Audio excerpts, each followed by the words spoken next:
তো কিছু কিছু মানুষ আছে জানো তো, যারা মানুষকে মানুষ বলে মনেই করে না। তারা ভাবে যে তারাই হচ্ছে পৃথিবীর একমাত্র খুব দামি নামি মানুষ বা ব্যক্তি। মানে কমেন্টের মাধ্যমে যেসব কথাগুলো বলে সেই কথাগুলো দেখেই আমি এই কথাগুলো বলতে বাধ্য হচ্ছি। তো একজন খুব গুণী ব্যক্তি আছে, যিনি আমার ভিডিও দেখে, দেখতেও ছাড়বে না, আর কথা কুকথা বলতেও ছাড়বে না। তো মানে যখনই আমাকে কমেন্ট করে তখনই, তার সাথে আমার কিন্তু কোনো, আমি তাকে চিনি না, সে হয়তো চিনতেও পারে বা নাও চিনতে পারে। কেন এখন তো চেনা মানুষরাও নানান রকম সব আইডি দিয়ে তো অন্যরকমভাবে কমেন্ট করে, সেই হিসাবেই আমি বলছি। তো কমেন্টগুলো দেখে আমার সেরকম মনে হচ্ছে। তো একটা কথা বলি, যে চেনো বা নাই বা চেনো, কিন্তু তুমি তো আমাকে পার্সোনালি, যাই হোক ভিডিওই দেখছো, পার্সোনালি তো চেনো না, তো কমেন্টে তুমি এত নিজের কেন গুণগান গাও বলো তো? আমি তো আমার লাইফস্টাইলটা দেখাচ্ছি, তুমি দেখছো, তারপরে না তুমি আমাকে কমেন্ট করছো। তোমার পার্সোনালি তো কোনো শত্রুতা নেই, কিন্তু তুমি আমাকে পার্সোনালি এমনভাবে কথা বলছো, মানে তোমার সাথে আমার কোনো পার্সোনালি শত্রুতা আছে। কিন্তু বুঝতে পারি না এটা কি তোমার শিক্ষা বা কি শিক্ষিত তুমি, কিন্তু তুমি আমার ভিডিওতে বলো তোমার ছেলেমেয়েরা ডিপিএসে পড়ে বা সব ইংলিশ মিডিয়ামে পড়ে, তোমাকে দেখতে হেব্বি সুন্দর, তোমার অনেক সোনা দানা আছে, এরকম একটা কথাবার্তা তুমি কমেন্টে, ম্যাক্সিমাম কমেন্টে আমাকে বলো। তো বলো, ঠিক আছে, আমার কোনো ব্যাপার নেই, আমি কমেন্টগুলো দেখি, কিন্তু আমি সত্যি বলছি আমার ভালো লাগে না, আমি তোমাকে কোনো দিন রিপ্লাই দিই না। কিন্তু তুমি এইটুকু বোঝো না যে তোমাকে যে আমি রিপ্লাই দিই না মানে তোমার সাথে আমি কোনো রকম যোগাযোগ রাখতেই চাইছি না।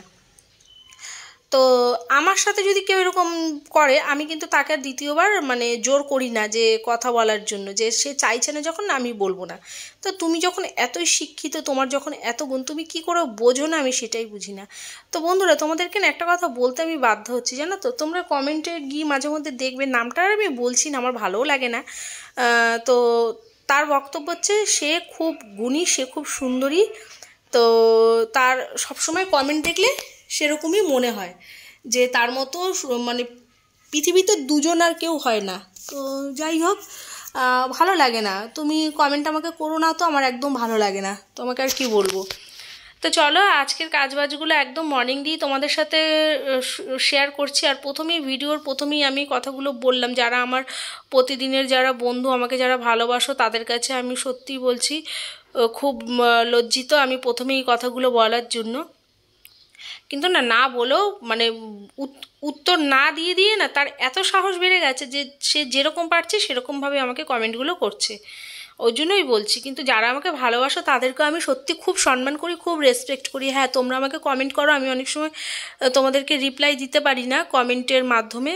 দেখো, বোঝোই তো আমার সংসারের সমস্ত কাজ আমি নিজে একা হাতে হ্যান্ডেল করি, নিজে একাই ম্যানেজ করি, আমার কোনো হাউস হেল্পার নেই। তো আমার না সময়টা অনেকটাই কিন্তু এইসবের পেছনে দিতে হয়। তার মধ্যে দেখো, নিজের শরীর ভালো থাকা মন্দ থাকা, সংসারের কাজ থাকে, কিছু সময় মানসিক প্রেশার থাকে, তারপরে এই যে আমি ইউটিউবে ভিডিও দিই, তার মধ্যে আপ ডাউন দেখেই যাচ্ছি, আপ হচ্ছি না, ডাউনের দিকেই রয়েছে।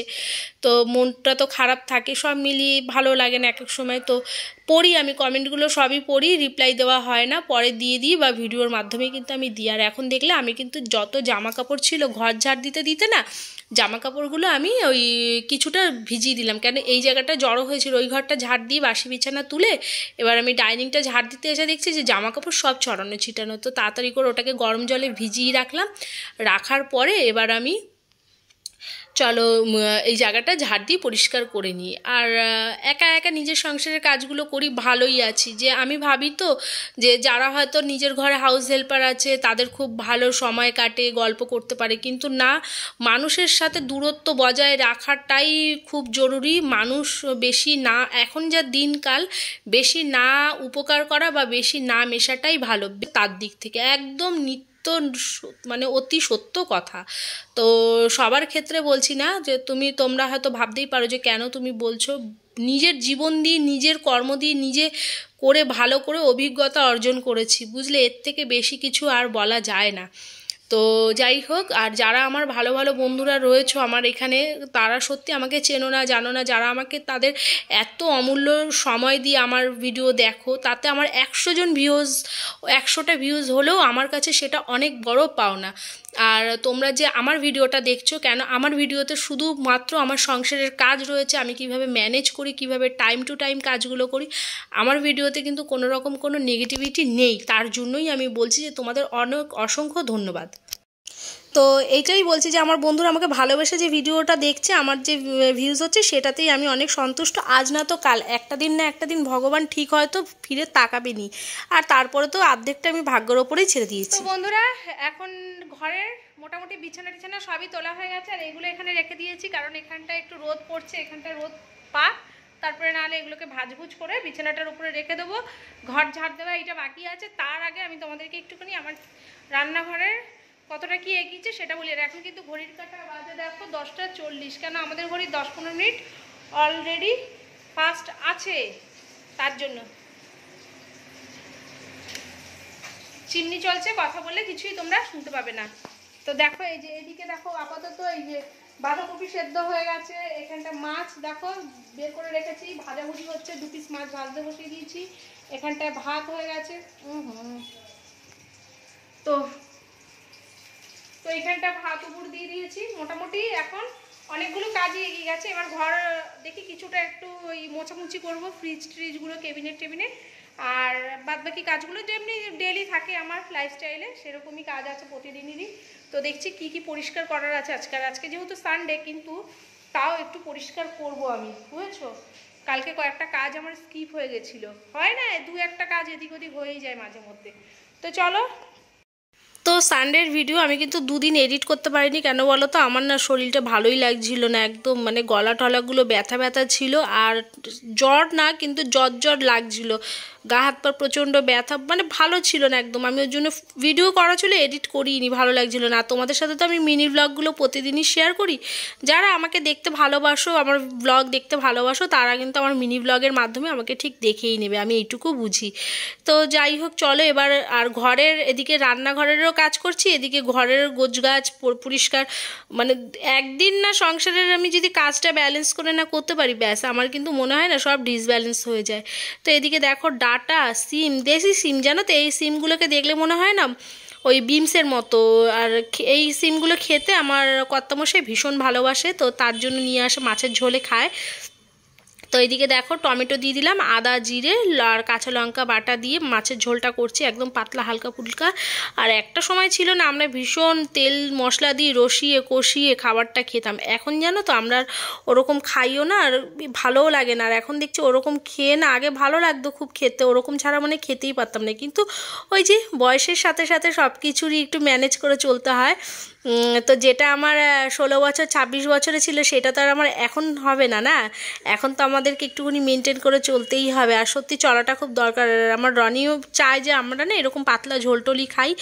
একটা বাচ্চা কাচ্চা আছে ঘরের, যারা রসিয়ে কষিয়ে খেতে খুব ভালোবাসে, রনিও আগে খুব চাইতো, কিন্তু এখন দেখছি ও না নিজের শরীরের প্রতি বেশ ভালো যত্ন শিখেছে। এখন বলে মা তেল কম দেবে, তারপর হচ্ছে মানে ভাজা পোড়া যতটা কম পাওয়া যায়, হ্যাঁ খাবো না কেন, খাবো কিন্তু কম। তো এদিকে দেখো আমি বাঁধাকপিটা সেদ্ধ করে নিয়েছিলাম কুকারে, আর আলু পেঁয়াজ কেটে নিলাম, মাছের মাথা দিয়ে রান্না করব। ওদিকে মাছের ঝোল বসিয়ে দিয়েছি, দিয়ে এবার আমি এই রান্নাটা করি। আর আজকে কিছু কিছু ডাস্টিং আমাকে আমার করতে হবে, কেন আমি তোমাদেরকে বললাম যে কিছু কাজ আমার মিস হয়ে গেছিলো। রবিবারে আমি সাধারণত এরকম কাজ করি না, কিন্তু তাও ওই যে করছি বাধ্য হয়ে। আর এদিকে দেখো আমার ওই বাঁধাকপি বসিয়ে দিয়েছি, তেজপাতা দিয়েছি ফোড়নে, আর গোটা জিরে দিয়েছি, তার মধ্যে পেঁয়াজ আলু দিয়ে ভালো করে এবার আমি ওই আলুটাকে ভেজে নিচ্ছি, নুন আর হলুদ দিয়ে একটু লাল লাল করে ভেজে নেব। নেওয়ার পরে মশলাটা দিয়ে দেবো। আর আমি কিন্তু মাছের মাথা দিয়ে না এরকম করে বাঁধাকপি রান্না করি, খেয়ে দেখবে বেশ ভালো লাগে। আর আরেকটা কথা বলি, আঁশটা গন্ধ ছাড়া অনেকে বলে, সেরকম কিন্তু কোনো রকম গন্ধও ছাড়বে না, মাছের মাথা দিয়ে খেলেও দারুণ লাগে। যেমনি খেতে পারে না, অনেকে বলে যে একটু পেঁয়াজ অ্যাড করে দেবে, দেখবে একটু টেস্ট কিন্তু অনেকটাই পরিবর্তন হয়ে যায়। আর যারা পেঁয়াজ না খাবে তারা ঘি দেবে, গরম মশলা দেবে, দিলে পরে কিন্তু টেস্ট জানি আমি, তোমরা অনেকেই জানো, সবাই জানো, এখন এইসব কোনো ব্যাপার না, কিন্তু আমি যেভাবে করি আমি আমারটাই শেয়ার করছি। আর এদিকে দেখো ফ্রিজটাকে ক্লিন করে নিলাম। আর ফ্রিজটাকে তো একদিন যদি ক্লিন না করি মনে হয় না দেখতে কি বিচ্ছিরি লাগে, এত লাইট কালার তো, আর হাতের দাগগুলো বসে যায় একদম ফ্রিজের বডিতে। তো এদিকে দেখো এই মশলাটাকে ভালো করে কষিয়ে নিচ্ছি। আর যা মশলা করেছিলাম ওই তো আদা, জিরে, লঙ্কা এইসব দিয়ে কিন্তু ভালো করে কষিয়ে নিলাম। আর নেওয়ার পরে এবার আমি সেদ্ধ করা বাঁধাকপি আর মাছের মাথাটা খুব কড়া করেই ভেজেছি একদম, মানে বাঁধাকপি দিয়ে করব ঘন্ট, তো বাঁধাকপি বলছি, মাছের মাথা দিয়ে করছি বাঁধাকপির ঘন্ট। তো মাছের মাথাটা কিন্তু অতি অবশ্যই একদম ভালো করে ভেজে নিতে হবে। আর মাথা একটু কড়া না ভাজলে, মানে একদম মুচমুচে করে না ভাজলে কিন্তু মাথা থেকে গন্ধটা একটু বেশিই বেরোয়। খেতে যেমন সুস্বাদু, কিন্তু তার জন্য কিছু কিছু মানে আছে যে এইভাবে প্রসেস করলে হয়তো রান্নাটা খুব ভালো হয়। তো রান্না করাও কিন্তু একটা গুণের দরকার, জানো তো। সবাই, আমিও এখন অবধি মানে 100-র মধ্যে হয়তো কিছুটা পারি, হয়তো 30 ভাগ পারি, 70 ভাগই পারি না আমি মনে করি। তো যাই হোক, আর সবসময় না নিজেকে আমি ভাবি না যে আমি এটা এখনও অবধি পুরো ফুল একদম কমপ্লিট আমি শিখে ফেলেছি, আমি পারবো, এরকম কিন্তু আমি মোটেও ভাবি না। আমি সবসময় ভাবি যে আমি কিছুই জানি না বা আমি পারি না, আমাকে আরও শিখতে হবে। আর ওদিকে দেখো মাছের মাথা বসিয়ে দিয়ে কড়াইশুঁটি ছাড়াচ্ছি। আমার না মনেই নেই যে কড়াইশুঁটিটা ছাড়ানো হয়নি, মানে সব কাজ করতে গিয়ে লাস্টে দেখবে একটা কাজ এমন করে ফেলি তাতেই আমার সমস্যা হয়ে যায়। ওদিকে ঘরও পরিষ্কার করছি, এদিকে আবার রান্নাও করছি। আর রনি বসেছে পড়তে, নাহলে রনিকে দিয়ে না এটা করিয়ে নেওয়া যায়, কিন্তু ও পড়তে বসলে ওকে আমি একদমই ডিস্টার্ব করি না, সে আমার যত বড়ই কাজ হোক আর যেরকম থাক। কিন্তু কড়াইশুঁটিটা কিন্তু রনির পাপা আমাকে ছাড়িয়ে দেয় সবসময়। তো এদিকে চলো, যা বাসন কোসন বেরিয়েছে সেগুলোকে এবার আমি বাবা মেজে ঘষে পরিষ্কার করে নেব, যাতে আমার আবার পরের কাজগুলো সহজ সরল হয়। আর আমার বাসন কোসনগুলো যেন না মানে খুব অনেক জড়ো হয়ে গেলে না ধুতে মাজতে অসুবিধা হয়। আর যেহেতু আমার এই গ্যাসের এই জায়গাটা খুবই অল্প, আমার এখানটা জমিয়ে রাখলে আমার নিজেরই খুব ঘৃণা লাগে। আর এদিকে দেখো আমি সব মেজে ঘষে এক এক করে তুলে তুলে রেখে দিচ্ছি, বাবা জায়গার জিনিস জায়গায়, পরে না হলে গুছিয়ে রাখা যাবে। এবার চলো ওয়াশিং মেশিনটাকেও একটু মুছে নিই, কেন পুরো সার্ফের জলের দাগে দাগে না এই কাচটা দাগ হয়ে যায়, যদি বেশি দিন না পরিষ্কার করি দাগগুলো আর উঠতেই চায় না, তাতে আমারই সমস্যা হয়। তারপর বডির মধ্যে না ওই হাতের ছাপ পড়ে, সার্ফের জল টল ছিটকে আসে তো ছোপ ছোপ, তো দেখতে খুব খারাপ লাগে। তো কি হয় একটু মানে 2-1 দিন পর পর যদি এরকমভাবে আমি একটু ক্লিন করে দিই না, জিনিসগুলো নতুনের মতো চকচকো করে আর দেখতেও ভালো লাগে। নিজের জিনিস নিজে পরিষ্কার রাখবে, নিজের কাছেই দেখবে খুব ভালো লাগে। আর জিনিসগুলো না মনে হয় যে না একদম পরিষ্কার, যেদিকেই চোখ যাবে মনে হয় না যে যখন পরিষ্কার করব বাবা অনেকটা আমার সময় চলে যাবে এসবের পেছনে, এরকম কিন্তু একদমই মনে হয় না। আর এইদিকে চলো এবার আমি এই ক্যাবিনেটটাকেও মুছে নিই, ক্যাবিনেটটা না মুছলেও হতো, কিন্তু পরিষ্কার যতক্ষণ করছি একবারে আমি ঘষে টষে এটাকে ক্লিন করে নেব। আর এটা আমাদের এখন শু রাখার র্যাক হয়ে গেছে, অনেক বড়, যদিও শুধু শু থাকে না, ওর মধ্যে অনেক হাবিজাবি জিনিসও থাকে। ঘরের সংসারের দেখবে হাবিজাবি জিনিসের শেষ নেই, যেমন প্রয়োজনীয় অপ্রয়োজনীয় জিনিসও অনেক থাকে, যেগুলো হয়তো আমাদের কিছু কিছু সময় কাজে লাগে বা নাইবা লাগে, কিন্তু আমরা সেগুলো ফেলতে পারি না, দেখবে এমন কিছু জিনিস আছে ঘরে। তো এই বক্সটাকে একটুখানি এরকম মুছে টুছে পরিষ্কার করে দিলাম, নাহলে সাদা সাদা ধুলো পড়লে না মনে হয় খুব নোংরা লাগে, কালো জিনিস তো।